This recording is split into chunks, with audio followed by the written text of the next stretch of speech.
Welcome to the third and last installment of the SketchUp to Layout video series, tutorials, where we talk about taking your CabWriter model and pulling it into the SketchUp Layout application to do shop drawings. Part one was basically an overview of the whole concept. Part two was more the nitty-gritty on how to actually do the dimensioning and all the little details. And this third part covers how we create a brand new file from scratch rather than taking an existing file. So let's get started I'm in the layout application. I've already got a file open here, but if I say new, it's going to ask me, do I want to use a template? And I happen to have a template. If you don't have a template, you won't have anything here, and you're just going to have to open a blank file. And there's default templates, and they have different sizes of paper that you can choose. My template is an architectural D landscape template. First, let me open it with my template just so you can see what that looks like. I'm going to post my template on the website, so if you want to start with my template and modify that, you certainly can. So it's got a cover page, and it's linked to some random file from the past,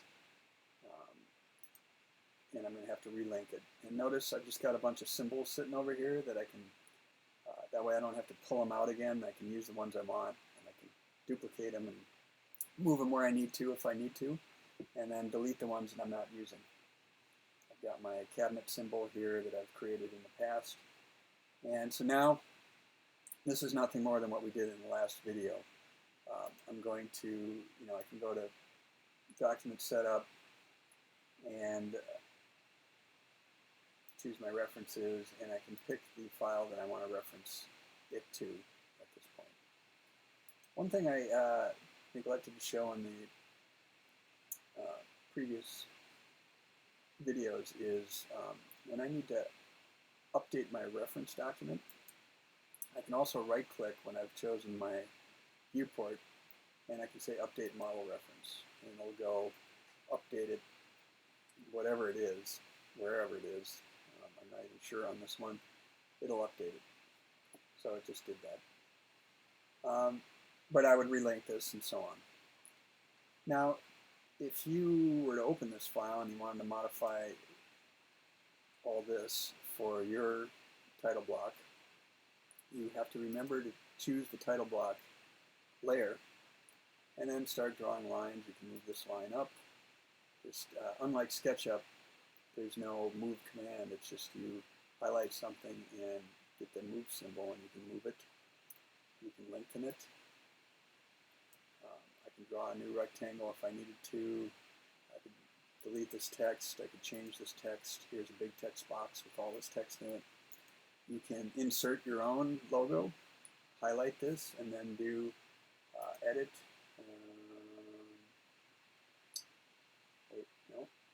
File Insert.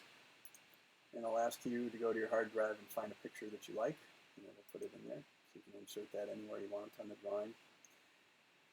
You can move things around. You can put a border that you like on it. You can square off the corners. How I made these corners round is if you choose this shape somewhere, shape style, maybe round corners. So I can have round corners, beveled corners, or mitered corners. So you can play around with that. But what if you don't have this at all? What if you just need to create a new one? So I'm going to say new. This time I'm going to go find one of the default templates at the paper size that I want. And I'm going to want Architectural D Landscape. So let me find that right here and choose that. And it's going to give you a default title block here. So you would have to change this, delete what you don't like, draw what you do like. But basically you're left with a blank piece of paper here.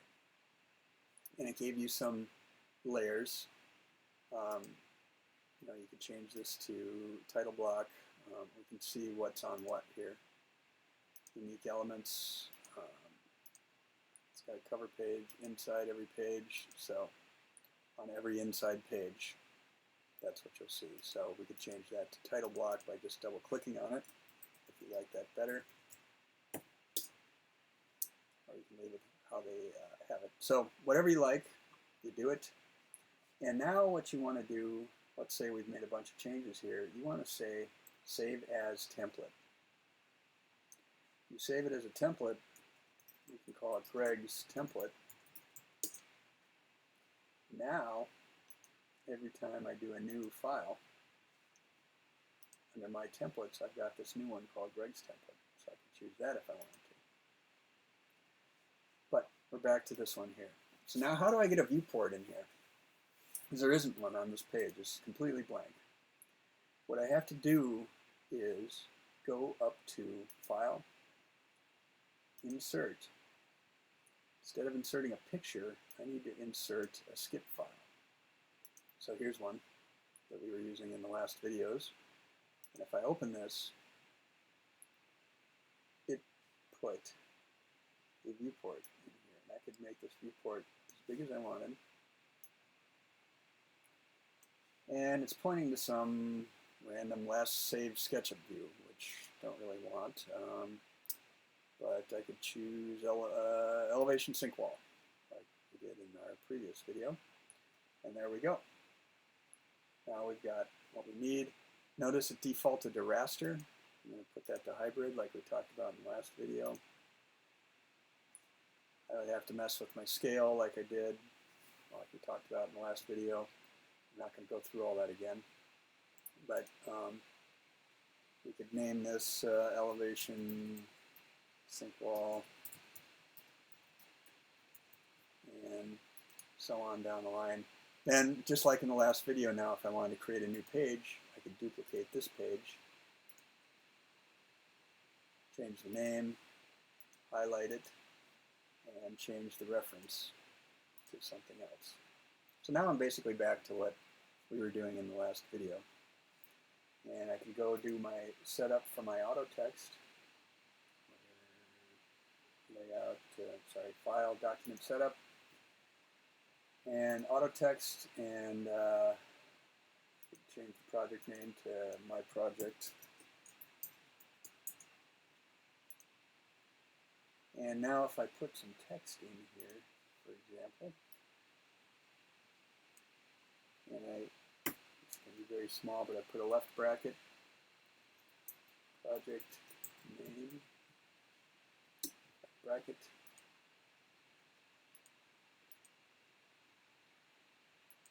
oh, you know what I think I need to do is say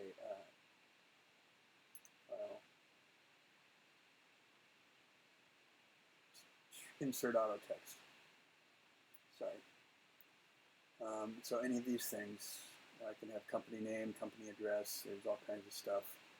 This would typically, again, go on the title block. So I could have page name. Now when I click off of it, it's page 3 because it's still called page 3. So just like we talked about in the previous videos, that's how you would insert auto text into your title block. But once that's all done once, you typically don't have to mess with it again. What you're just going to be doing is duplicating pages and linking to the file that you want. Again, under Document Setup, References, this is the file that I'm linked to. If I realized at this point it was the wrong file, that's where I can do relink. I'll pick a different file and open that.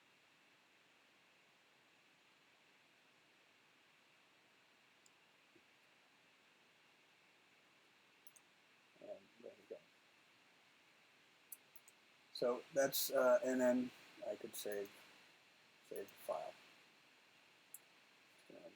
Ask me where to put it. Didn't ask me where to put it, so I probably should have said save as so that I could put it where I wanted to. put it some random spot. Or it may have saved it as the template again. So that's really all there is to creating a new one. I mean, there is a bit of work the first time around, and again, I will post my template up online so that you can get at that if you want to start with that. Thanks, and appreciate your interest in Layout.